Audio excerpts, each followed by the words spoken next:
Amen. Um, this morning I woke up with something in my heart that God had gave me. You know, I've been dealing with this good thinking. Um, um, I've been thinking about this good thinking, and God gave me this word cultivation this morning.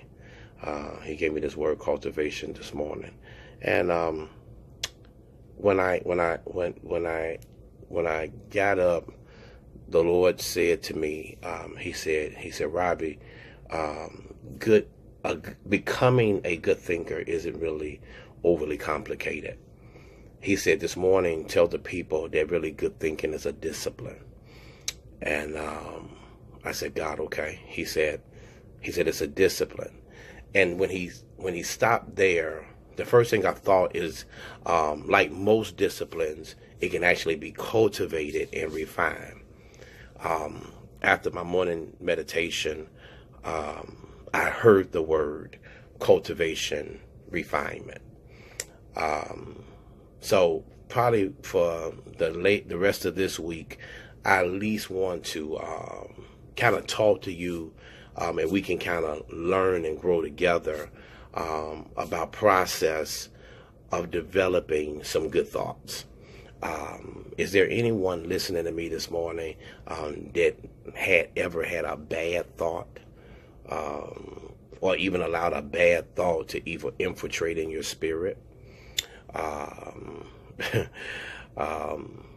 and I think in this good thought that I'm going to talk about, I know I'm not the only one that understand that this most definitely works.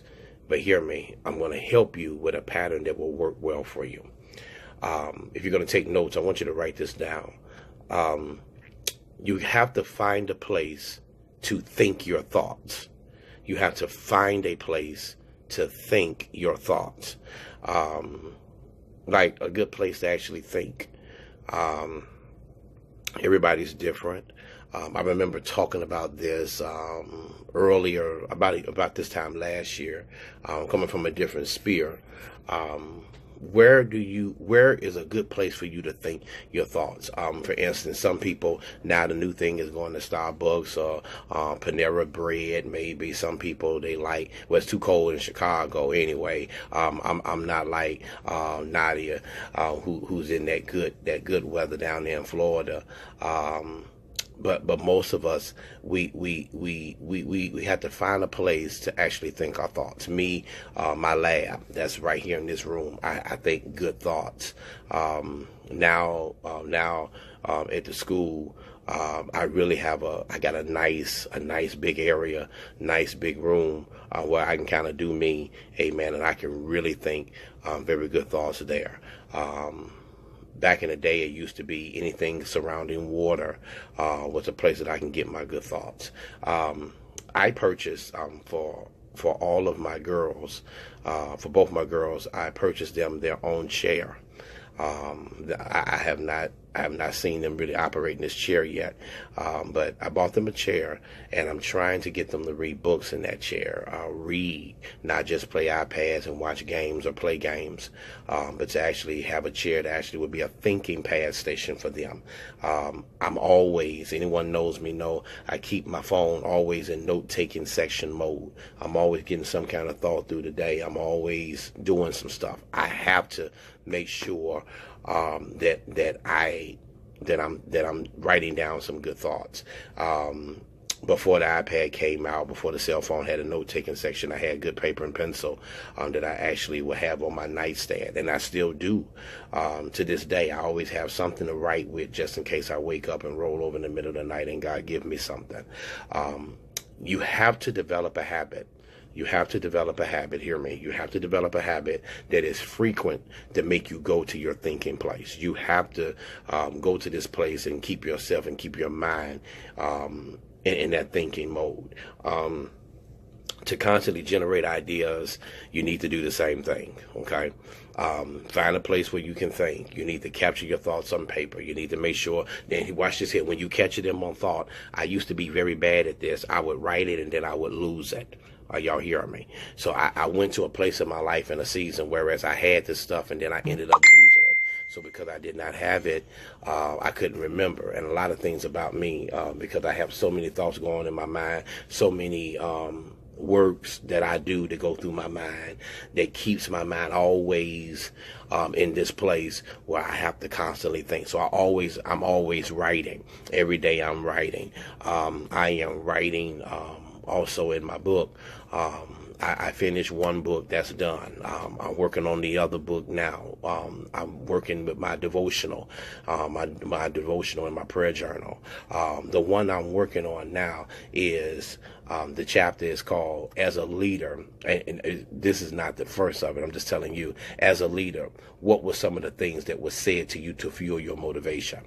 And that's all I'm going to say. And I can give y'all some good quotes of what I've heard that was spoken over my life prophetically, and some things that were spoken over my life and not so prophetic light.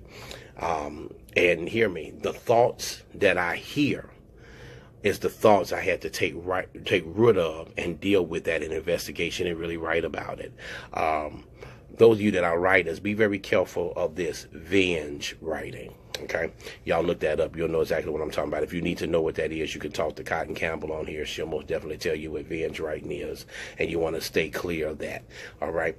But when I found my place to think my thoughts found a place for me. I want you to write that down. When I found a place to think my thoughts found a place in me. So I've always learned that. I've always learned that, hear me, sometimes you got to get to a change of scenery where you can think clear. You can you can really hear clearly from God, hear your thoughts, hear your intuition, hear your discernment, whatever it is, and you're able to write freely. You're able to write exactly what you need to write that's going to be an impact and make something indelible mark in the earth. You have to have this good thinking place. I'm telling you, you got to have it. What I'm learning today is learning to write is learning to think. All right. Learning to write is actually learning to think. You don't know anything clearly unless you state it in writing. So to become a good thinker, remember, I just told you a few minutes ago, in order for you to do that, you got to find a place to think your thoughts. But not only do you have to find a place to think your thoughts, you got to find a place to also shape your thoughts. All right. Now this may or may not be the same place as your thinking place. Rarely do ideas really come to full fruition and work out, because most of the time they need to be shaped until they have substance. Did y'all hear me? Sometimes you got to shape your thoughts until they have some substance to it. And most of the time, they have to stand the test of clarity and questioning. Please write that down. Your thinking must stand the test of clarity and questioning. And in your shaping time, you want to hold up an idea to strong scrutiny. Yes. So your thought has to go through the night things, the night parts, and have the silly lights put to it. So then that way that when you move to the place that you're supposed to, you shape your thoughts. And hear me, you can shape your thoughts almost anywhere. You can shape your thoughts almost anywhere. Now, this is what works for me. I don't know if it's going to work for you, but this is what works for me. When I'm able to actually write things down, I focus my attention, hear me, without interruptions. Anybody that knows me, and I know a lot of people say they know Peters, and one thing, if you know anything about me, and I'm talking about in the positive light, most time when people say they know me, it's more in the negative light than positive. If they know me, they know that I am a resilient person that likes to work. They know I'm a person that believe in work. Anybody knows me know I don't believe things are just going to pop up and mysteriously happen for you. You got to get out here and get it. And when you get out here and get it, one thing when I'm working, I don't like a lot of interruptions. So it depends on what I'm doing, when I'm doing it, and why I'm doing it. I'm not going to take on anything unless I know why I'm doing it, how I'm going to do it, when I'm going to do it, where I'm going to do it. So the who, what, when, where, and why is always in my my spear and rasp as it relates to that. So hear me, I'm always asking questions about my ideas. So before I do anything, I'm always making sure that I'm a catalyst in whatever that it is that I'm doing. Hey, my daughter Carolyn. Hey, man, love you so much. Thank you for joining me, my daughter. Hey, man, my son Jay Real is on here. Hey, Robin, how are you, my daughter? Um, with your thoughts, let me say this, you have to fine tune them. You have to fine tune them. That's why it has to stand the test of clarity and scrutiny. Anytime you have an idea, anytime you have a thought, anytime you have a vision about something you want to do, it has to stand the scrutiny. Hear me, before you even bounce it off people. So you have to always have that mind that thinks on the other side of the comma. I like working with people who have tunnel vision, but I also like people that are risk takers. And the people that are risk takers, they're different from the people that have tunnel vision. The people that are risk takers know they're going to get in trouble. The people that's risk takers, they know that they're going to be they're going to be scrutinized because you're supporting the vision. And as you shape your thoughts, watch this here, you find out if that thought you have actually have potential. All right. You learn a lot about yourself when you're going through the thought process. When you're going through scrutiny, you find out a lot about yourself, what you can take, what you can't take, what you can stand, what you can't stand, what you can endure, what you cannot endure. And I realized that a lot of times my thoughts have shaped me. Now watch this here. I had to learn this. And all of us that we're working progression, we all should agree with this. Even some of the thoughts that we had, just because we thought it was right, didn't make it right. And sometimes because you think a certain way, you have to be very careful and crucial about how you handle a particular process. All right. So to that end, the forerunner and even the mother of your ideas, as I call it, the idea is really the most powerful and the most useful thing actually in the world. If you come upon great thoughts and spend your time mentally shaping them, hear me, don't stop at shaping them. You have to make sure that you're getting the most value of what it is. So hear me, once you find the idea, the place that you're going to sit to do it, and then you shape your idea, here's the last one that I'm going to give you. You have to find people that know how to stretch your thoughts. Are y'all with me? I hope y'all got the lesson of that. I'm a 3-point preacher. All right. So let's recap it. Let's recap it real quick. The first thing that you got to do is that you got to find a place to think your thoughts. The second thing that you have to do is you have to make sure that you shape your thoughts. And then the last thing that you have to do, you have to stretch your thoughts. Find the right people that can help you stretch your thoughts. You got to have the right people who know how to help you expand your ideas to reach their greatest potential. There's only a few people that I know that I can bounce something off of, and they know automatically when I bounce something off of them, they know to play advocate. Why? Because they know when they play advocate, that means that they're going to challenge me on what it is that I'm doing. Then when we're challenging on what we're going to do, they know how to pull the best out of me. They know how to think things that maybe I didn't think of. I am a person, before I openly convey what it is that I want to do or unfold, I really take a lot of time to think it.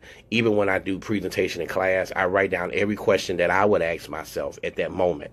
And there's 3 times if I'm doing a presentation, I would at least before when I first get the thought, so it has shaped my imagination of where I'm going to go.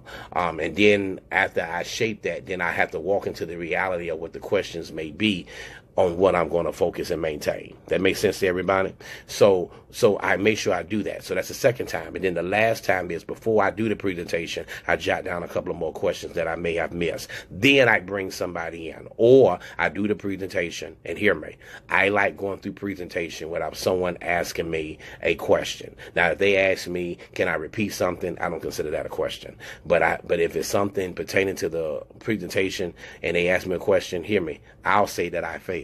Because I like doing presentations where there are no questions. I like to do presentations, whereas I was so crystal clear.